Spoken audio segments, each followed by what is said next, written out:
So, the Pendulum haters said that there's no good card in your Pendulum deck. They said your cards are pathetic. Let's show them that they're wrong. Exodia. Obliterate. What is going on, you guys? It is your boy, Cyrus Obsidian, here at Obsidian Games, here to bring you another local diaries.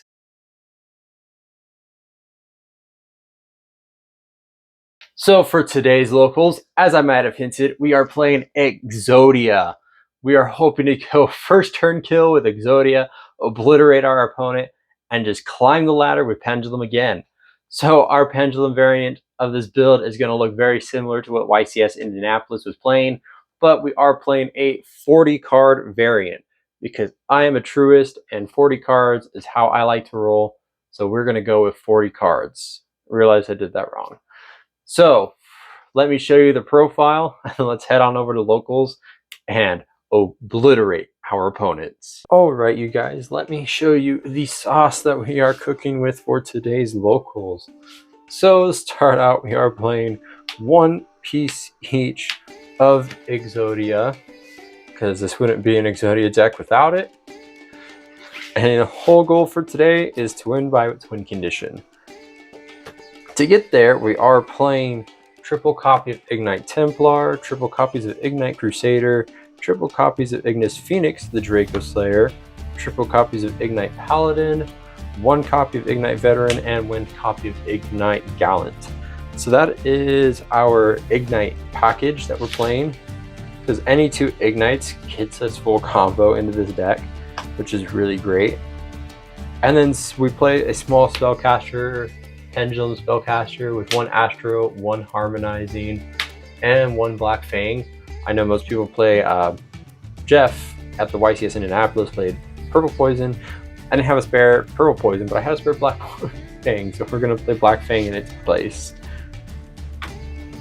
Then for some warriors, we're playing triple copies of Neospace Connector with one Neospace and Aqua Dolphin, one Sublimation Knight with one Squeak Knight, one Fire Flint Lady, two Infernoble Knight Renauds, and then we rounded out with our last card, which is going to be the main one we want to dump into our grave, is Blue Dragon Summoner.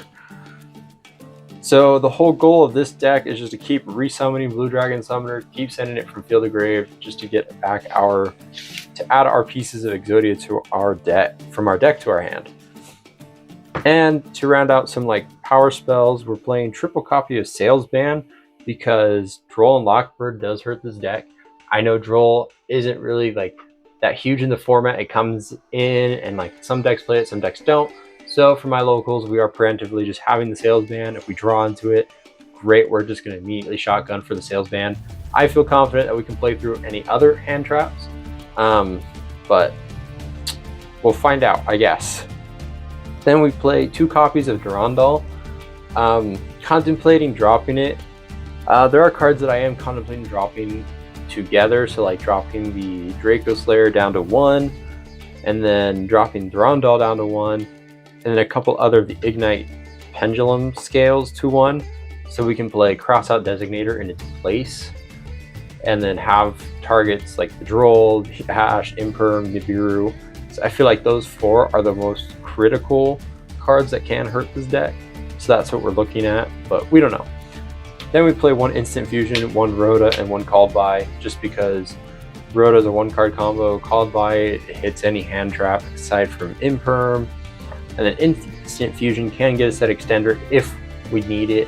So that is the main board. Moving on to the extra deck, it'll look pretty similar to what Jeff was playing, but not. So we play one Dino Stir and one Flame Swordsman for fusions. This one we can actively make. This is just our instant fusion target. Then we play the one Symphonic Warrior Rocks, which is really great for our Beyond the Pendulum play. Then we play the one Time Star to get our Blue Dragon Summoner to the grave and a piece of Exodia to our hand. We also play one Link Spider just in case the Nibiru does happen. We just go into a Link Spider, and since the Ignites are all normal monsters with the exception of the Draco Slayer Ignite, we're able to use that to go into Link climbing if we need to.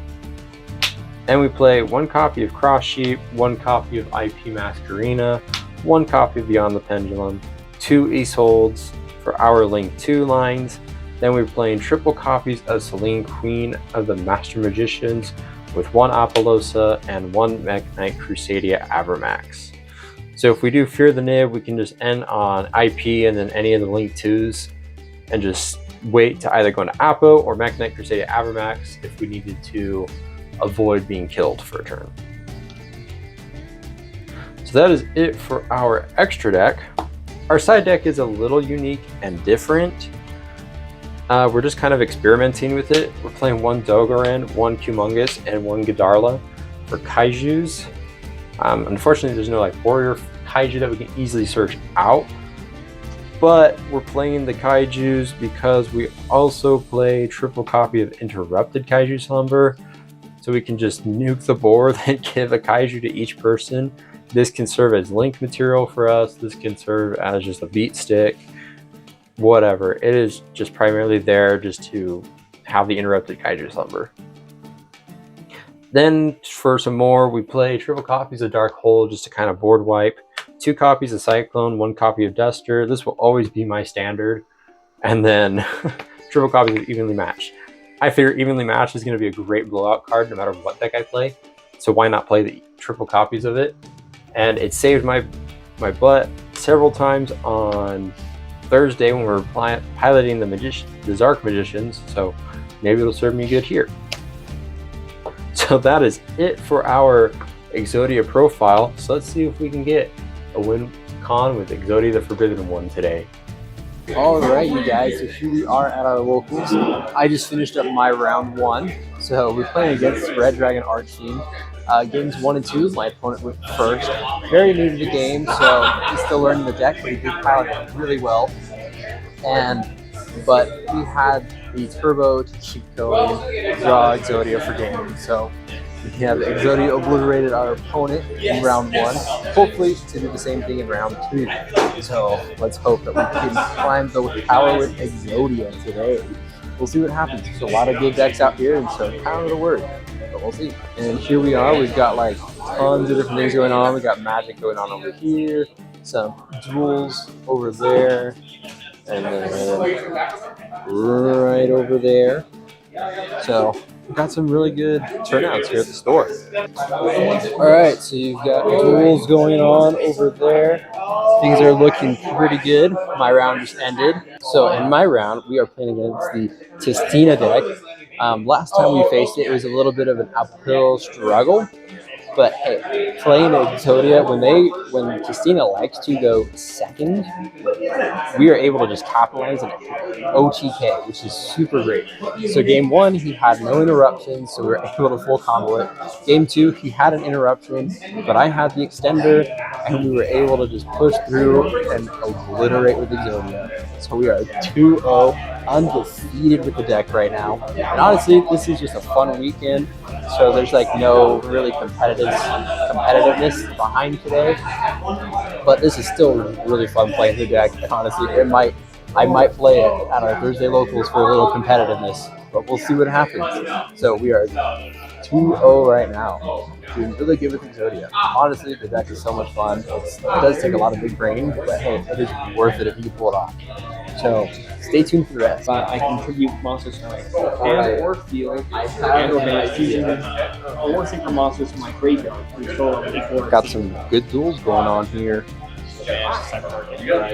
What is going on, you guys? So round 3, we end up playing against Dogmatica Castira. So game 1, he sniped one of the Exodia pieces. At that point, I was just trying to get into Avermax and just kind of Avermax control, but there was no way. So we hit game 2. Game 2, we obliterated. We had Exodia. It was game. We're at game 3 though. We went his full cash board, then went into the Dogmatica board, ripped out my entire extra deck, and I had nothing left. So we ended up taking the L there, which is unfortunate, but hey, at least we were able to go 5-2 today with Exodia, going 2-1 in rounds. But it's not too bad. I mean, it took a big brain to pilot, and we pulled it off. We were able to get Exodia 5 times today. So we take that as a W. deck is super fun, super great. And if you want to play it, you can find the profile at the beginning. But that's it for rounds. We'll find out where we stand. So we'll wait, I guess, another 10 minutes of rounds. We'll see what happens.